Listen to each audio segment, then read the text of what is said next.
তো গাইস এইখান থেকে G30 দিয়ে নক করে দেই। তো এইখানে এই ম্যানটারে ড্যামেজ দেই, তো আমার ম্যান মেরে দেয়, তো এর ফিনিশ করে দেই। তো পরের রাউন্ডে দেখো আমার কাছে ডিজার, তো একটারে ওয়ান টেপ। তো এইখানে দেখো A94 দিয়ে একটারে ডাউন করে দেই, তো 4 নম্বরকে নক করে দেয়। তো আমি একা বেঁচে আছি, তো এনিমি আছে দুইটা, তো দুইটারে মারতে পারলে সবাই মিলে সাবস্ক্রাইব করে দেবা। তো একটা ডাউন।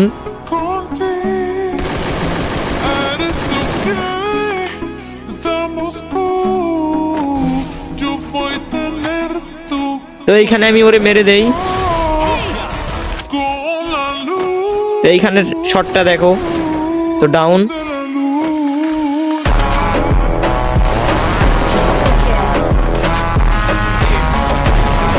তো ভালো থাকবেন গাইস, টাটা।